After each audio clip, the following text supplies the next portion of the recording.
بہرحال یہی حدیث سیدہ مریم اور سیدہ آسیہ کے بارے میں جو آتی ہے بخاری مسلم میں، اسی کا ایک طریق سیدنا علی سے بخاری مسلم دونوں میں موجود ہے.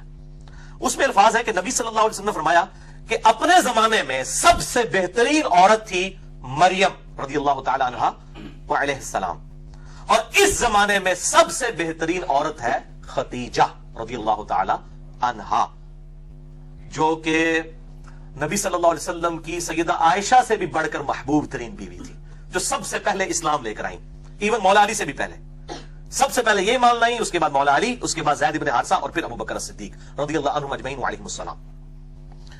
تو سیدہ خدیجہ کو آپ نے فرمایا یہ سب سے بہترین عورت ہے اس زمانے کی.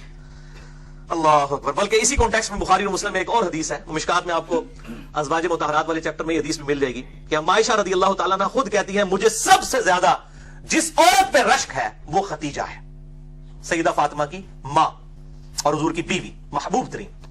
آپ صلی اللہ علیہ وسلم خدیجہ کا اتنا ذکر کرتے کہ مجھے خدیجہ پر رشک ہونے لگتا، حالانکہ میں نے خدیجہ کو دیکھا نہیں تھا.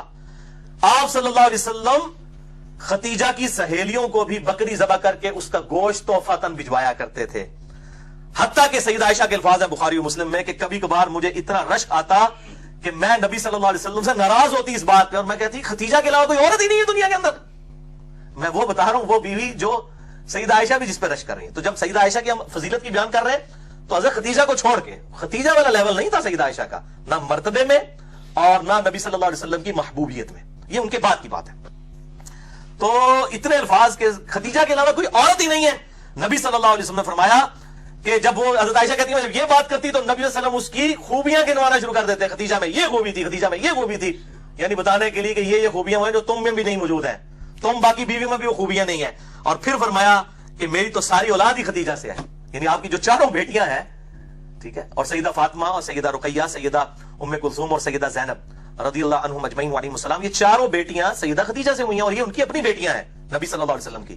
یہ جو مشہور کیا نا یہ پچھلے خاوند تھے اور عجیب و غریب وہ بتا رہے ہوتے ہیں صاحب کتاب، اس دنیا میں سب سے بڑا رافضی جو ابو بکر عمر کو نعوذ باللہ من ذالک اعلانیہ طور پر منافق کہتا ہے، یاسر الحبیب، عرب میں اس کے پائے کا کوئی رافضی نہیں ہے. میں شیعہ کی بات نہیں کر رہا، رافضی، اس کو خود شیعہ نے اور ایران نے نکال دیا تھا اور اس کو گمراہ ڈکلیئر کیا ہوا ہے. وہ بھی مانتا ہے کہ نبی صلی اللہ علیہ وسلم کی یہ چاروں بیٹیاں اپنی ہیں، سیدہ خدیجہ سے نبی صلی اللہ علیہ وسلم کی بیٹیاں ہیں، پچھلے خاوند سے نہیں ہیں. تو یہ میں رافضیوں کو خصوصاً پھکی دینے لگوں کہ سب سے بڑا رافضی یاسر الحبیب. سنی اور شیعہ دونوں کتابوں میں ملتا ہے کہ آپ صلی اللہ علیہ وسلم کی اپنی بیٹیاں تھیں. باقی یہ جو وہ حساب لگانے شروع کرتے ہیں نا، اتنے سال کی عمر میں شادی ہوئی ہے، وہ صحابی غلط ہے، وہ سارے تاریخی روایتیں. کوئی صحیح سند سے ثابت نہیں ہے کہ نبی صلی اللہ علیہ وسلم کی عقد میں سیدہ خدیجہ جب آئی تو ان کی عمر 40 سال تھی. کوئی صحیح سند سے ثابت نہیں ہے، اور نہ یہ صحیح سند سے ثابت ہے کہ آپ صلی اللہ علیہ وسلم کی ہجرت کے بعد یہ بیٹیاں پیدا ہوئیں. یہ اپنی ٹائمنگ پہ ہی پیدا ہوئیں اور الحمدللہ ہجرت کے وقت یہ بالغہ تھی. تو یہ میں نے ضمناً مسئلہ عرض کر دیا. تو سیدہ خدیجہ رضی اللہ تعالیٰ عنہا اتنی محبوب تھیں کہ 24 سال تک آپ صلی اللہ علیہ وسلم کے عقد میں رہی ہیں، 24 سال تک. اور آپ صلی اللہ علیہ وآلہ وسلم نے ان کی زندگی کے اندر دوسری شادی نہیں کی ہے. اس سے اندازہ کر لیں 49 نبوی میں جب نبی صلی اللہ علیہ وسلم کی عمر مبارک 49 سال ہوئی، کیونکہ آپ کی شادی 25 سال کی عمر میں ہوئی، اسی سال آپ پر 2 غم کے پہاڑ ٹوٹے. ایک سیدہ خدیجہ رضی اللہ تعالی عنہا کا جو ہے انتقال ہوا، اور دوسرا جناب ابی طالب کا.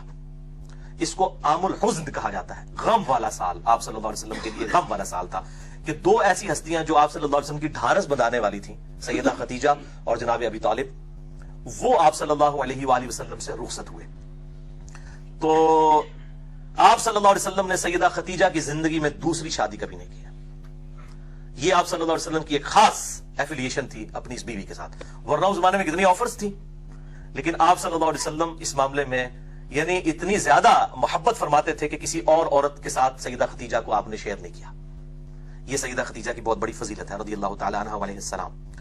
حتیٰ کہ غزوہ بدر کے موقع پر جب آپ صلی اللہ علیہ وسلم کی بیٹی سیدہ زینب، جن کے جو شوہر تھے ابو العاص ابن ربیعہ، جو اس وقت تک مسلمان نہیں ہوئے تھے، بعد میں مسلمان ہوئے، اس وقت تک اجازت تھی کہ غیر مسلم کے ساتھ بھی رشتہ ہو سکتا تھا.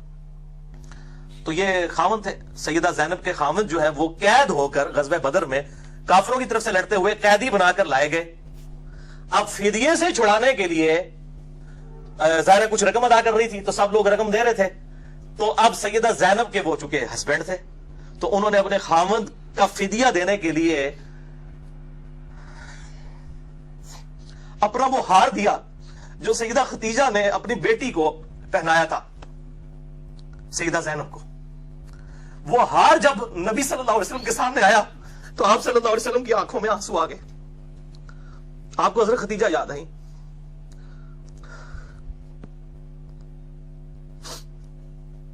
آپ صلی اللہ علیہ وسلم نے اپنے اصحاب سے کہا کہ اگر تم مجھے اجازت دو تو میں یہ ہار اپنی بیٹی زینب کو واپس کر دوں، یہ میری بیوی کی نشانی ہے اس کے پاس. تو اصحاب نے کہا یا رسول اللہ کیوں نہیں، آپ بالکل. اور پھر ان کو بغیر فدیے کے چھوڑ دیا گیا. پھر وہ اتنے حسن اخلاق سے متاثر ہو کہ انہوں نے اسلام بھی قبول کیا، اور انہی کی بیٹی ہے امامہ رضی اللہ تعالی عنہا. بڑی مشہور ہے نبی صلی اللہ علیہ وسلم کی یہ نواسی، جن کے بارے میں بخاری مسلم میں آتا ہے کہ آپ صلی اللہ علیہ وسلم ان کو گود میں اٹھا کے نماز بھی پڑھا کرتے تھے. سیدہ امامہ، یہ لفظ ویسے لوگ اردو میں امامہ بول رہے ہوتے ہیں، لفظ امامہ الف کے اوپر پیش ہے، امامہ بنت زینب. تو یہ سیدہ ختیجہ رضی اللہ تعالی عنہا کے ساتھ آپ صلی اللہ علیہ وسلم کی عقیدت تھی.